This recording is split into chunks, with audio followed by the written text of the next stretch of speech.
저는 산에서 큰일을 당할 뻔했습니다. 산을 좋아하고 산 타는 것을 좋아했는데 이런 일이 생긴 이후로는 한 번도 등산을 하지 않았어요. 1년 전 제가 고3 때였어요. 한창 수능이라는 시험을 앞두고 전전긍긍했을 때였죠. 그래서 주말에 어머니께서는 저에게 긴장된 마음도 가라앉히고 머리도 맑게 할 겸 등산을 권유하셨죠. 저는 등산하길 좋아해서 학교를 다니면서도 종종 다녔거든요. 전 바로 출발 준비를 마치고 어머니와 집 근처 산을 오르기 시작했어요. 등산로를 따라 올라가는데 그날따라 사람들이 한 명도 보이지 않았어요. 낮이었지만 깊은 산속이다 보니 숲에 가려 앞도 약간 캄캄한 상태였어요. 어머니와 얘기하다 뒤를 돌아봤는데 저 뒤에서 아저씨 한 분이 나타났어요. 조금 전까진 분명 아무도 없었거든요. 처음엔 와, 사람이다 하고 오히려 반가운 마음에 아무런 의심도 가지지 않았죠. 그런데 그 아저씨는 얼핏 보기에도 무척이나 빠른 걸음으로 걸어오고 있는 게 보였어요. 곧 저희 뒤를 따라왔고 밑에 있던 아저씨가 약 20m 정도 뒤까지 왔었습니다. 아저씨를 보니 등산객 치고는 뭔가 이상했어요. 보통 등산객들은 집에서 등산복이나 편한 추리닝 같은 것을 입고 등산 가방을 메고 오잖아요. 아저씨는 검은색 번거지 모자를 푹 눌러 쓰고 있었고 구제 같아 보이는 청색 바지를 입고 있고 두툼한 잠바를 입고 계셨어요. 눈이 전혀 보이지 않는 상태였고 전혀 등산을 하기 위해 온 사람 같지 않았어요. 어머니와 저는 뭔가 위험한 상황이 올 것 같다라는 것을 단박에 느꼈어요. 그렇게 뛰듯이 어머니와 저는 빠른 걸음으로 걸어갔고 땀이 비 오듯 났습니다. 공부에 대한 스트레스 풀러 갔다가 수험 생활의 긴장을 송두리째 뽑는 긴장감이었어요. 그렇게 그 아저씨와 무언의 추격전을 벌였고 가끔씩 힐끗 돌아볼 때마다 그 아저씨는 더 가까이 와 있었어요. 그렇게 아저씨와 엄청 가까워지고 제 심장은 주체할 수 없을 만큼 빨라졌을 때 등산객을 위해 중간중간 스트레칭, 운동하라고 기구를 놔둔 작은 공원 같은 휴식처, 그게 보이는 거예요. 많은 사람들이 스트레칭을 하고 있고 테니스도 하고 있었죠. 순간 살았다라는 생각이 들며 어머니와 저는 사람들 틈에 끼어서 경치를 바라보는 척 했습니다. 사실 경치는 눈에 들어오지도 않았어요. 이러다 심장이 튀어나올 것 같다는 생각뿐. 그리고 아저씨는 저희를 지나쳤어요. 생각해보니 괜한 사람을 의심했나 하며 죄송스러운 마음까지 들더군요. 그러고 쓱 한번 쳐다봤는데 아저씨가 저희 쪽으로 돌아보고 있더군요. 모자를 쓴 상태로 저를 내리깔아보고 있었고 저와 눈이 마주쳤습니다. 온몸에 털이 다 서더군요. 아직도 그 눈빛을 잊을 수가 없어요. 아무튼 그 아저씨는 다시 앞을 보고 가는 길 가는가 보다 싶었습니다. 그런데 그 아저씨가 저희를 지나치면서부턴 급격하게 걷는 속도가 줄어드는 것입니다. 비정상적으로 빠르던 그 걸음걸이가 정말 느릿느릿하게 걷더군요. 죽었던 긴장세포들이 다시 살아 움직이는 듯 했어요.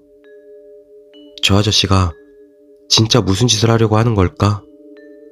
우린 2명인데 혼자서 어떻게 할 수 있을까? 세상이 무서워지고 이런저런 여성을 상대로 하는 범죄가 늘어나면서 자연스레 길 가면서도 의심이 많아졌죠. 늦은 시간이 아니더라도 골목길은 안 가고 삥삥 둘러가는 편이고 길 가면서도 수시로 뒤를 돌아봐요. 아무튼 저런 생각도 들었지만 그래도 저 사람은 남자다. 엄마와 나에게 무슨 짓을 할지 모른다라는 생각이 겹쳐서 떠올랐어요. 그때 어머니께서 저 사람 손 봐! 낮게 말씀하시더라고요. 전 그전까진 캐치 못했었는데 손에 작은 무언가를 꼭 움켜쥐고 있더라고요. 새끼손가락 뒤로 삐쭉 튀어나온 걸 보고 전 그 자리에서 기절할 뻔했습니다. 왜 단도 같은 작은 칼 있잖아요. 칼 뒷부분이 삐져나와 있었어요. 뒷부분만 조금 튀어나와 있었지만 누가 봐도 분명한 칼이라고 했을 겁니다. 무섭다고 어머니께 빨리 내려가자고 다그치기 시작했습니다. 그런데 느릿느릿 가던 그 아저씨도 그냥 가던 길 멈춰서 등산로에 가만히 서 있더라고요. 저희 쪽을 보며 빨리 와라, 기다리고 있다 라고 말하는 것 같았어요. 다시 뒤돌아 집으로 가면 당장이라도 따라올 것 같았어요. 저희도 일단 가만히 있으면 더 의심스러울 것 같아 움직였습니다. 그래서 4-5명 정도 단체로 올라가는 등산객들 따라서 올라갔습니다. 일행인 척 바로 뒤에 붙어갔습니다. 그 사람 앞으로 걸어가더라고요. 주기적으로 뒤를 돌아보며. 등산객 무리 조금 더 앞에는 강아지와 함께 산책 중이신 약간 몸이 불편해 보이시는 아주머니 한 분이 있었어요. 저희를 포함해 올라가는 사람은 그 남자를 제외한 모두 여자였습니다. 그리고 맨 앞에는 그 남자가 있었어요. 정말 처음 가는 저희 뒤에 있을 때랑은 비교도 안 되는 속도로 느리게 걷더라고요. 의심을 안 할 수가 없는 상황이었습니다. 전 손에 물이 찬 물통을 꽉 쥐고 있었고 언제라도 흙을 뿌릴 준비를 하고 있었어요. 그냥 무식한 생각밖에 안 들더라고요. 물어뜯을 생각하고 어머니 털끝 하나 건드렸다간 급소를 때릴 생각으로 가득 차 있었습니다. 그리고 그 단체 등산객분들은 중간에 약주하신다고 어디론가 빠져버렸습니다.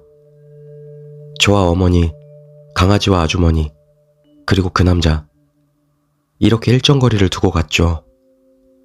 그러다 아주머니께서 저희에게 말을 거셨고 긴장을 늦추지 않고 그 남자를 놓치지 않으려고 노력하며 아주머니와 대화를 했습니다. 아주머니는 비만과 당뇨가 있으셨고 약간의 거동이 불편한 상태라고 하시고 이런저런 일상 얘기를 하셨어요. 아주머니가 중간중간 힘드셔서 강아지와 쉬면 저희도 같이 쉬었어요. 그 남자는 멈추지는 않았지만 계속해서 뒤를 돌아보며 비정상적으로 걸음이 느려졌죠. 그렇게 무언의 신경전을 하고 있다가 아주머니와 함께 다시 쉬고 있는데 갑자기 그 사람 걸음이 또 처음과 같이 빨라지더라고요. 그런데 그 남자 걸음이 빨라짐과 동시에 뒤 한 번 안 돌아보고 가더라고요. 그리고 세 갈래 길이 나왔습니다. 드디어 집으로 돌아갈 수 있는 마지막 코스였죠. 그런데 그 남자 저희 집과는 반대 방향으로 통해 있는 길로 가버리더라고요. 혹시 또 뒤에서 따라올까봐 그 내리막길을 어머니와 물을 타고 흘러내려오듯이 뛰어왔습니다. 내려와 산에 수상한 사람이 있다, 순찰을 부탁한다고 신고를 했고 어머니와 전 무사히 집에 도착했어요. 그리고 몇 개월이 지나고 그 일은 제 기억 속에서 간간히 떠오를 뿐 다시 공부에 전념하는 여느 수험생과 다를 바 없는 고3 생활을 하고 있었습니다. 그런데 윤리 시간이었나? 수업 시간이 끝나고 쉬는 시간에 그 수업에 대한 주제를 아이들이 계속 얘기하고 있었어요. 그때 주제가 성폭행이었거든요. 저런 이야기가 나오면 보통 아이들이 주변에 이런 일이 있었다 라고 얘기하잖아요. 제 짝꿍이 그런 얘기를 하더군요. 3개월 전쯤 자기 동네 뒷산에서 성폭행 당한 아주머니가 있었다고. 전 처음에 아무 생각 없이 들었습니다. 그런데 그 아이가 그 일에 대해 자세히 설명할수록 뭔가 제 등을 서늘하게 만들더군요. 그 아주머니는 뚱뚱했고 몸이 불편했으며 강아지와 자주 산책을 나갔다고 했어요. 그날도 뒷산에서 강아지와 산책했는데 쾌쾌한 복장을 한 사람에게 성폭행을 당했다고. 발견 즉시 누군가가 신고를 했는데 아주머니가 너무 저항을 많이 하는 바람에 칼에 온몸이 갈기갈기 찢겨져 출혈이 심해 병원 이송 중 사망하셨다고 했어요. 범인이 잡혔는지는 모른다고 했고요. 모든 부분이 제가 만난 아주머니와 일치했습니다. 전 그 얘기를 듣는 순간 놀라움과 두려움, 아주머니에 대한 죄책감에 눈물이 멈추지 않았습니다. 전 제가 겪은 얘기를 했고 다른 친구들도 놀랐죠. 그 이후로 산을 무서워하게 됐어요. 만약 계속 그 사람이 저와 어머니를 감시하고 같은 길을 갔다면 어떻게 됐을까요? 아주머니는 무사하시고 어머니와 저는 지금 이 글을 쓸 수도 생각할 수도 없게 되어 있었을까요? 아직도 소름이 끼칩니다. 혼자 확대 해석하고 오버했다고 생각하실 수도 있지만 그 사람이 들고 있던 건 분명 칼이었고 제가 생각한 아주머니와 일치하지 않았다 하더라도 분명 산에선 범죄가 일어났고 피해자가 있다는 말입니다. 산을 타시는 여성분들 뿐만 아니라 남성분들도 조심하셔야 할 것 같아요. 절대 혼자 다니시지 마시고 무리지어 다니세요. 하루가 멀다 하고 벌어지는 끔찍한 일들을 걱정하지 않을 수 있는 날이 올까요?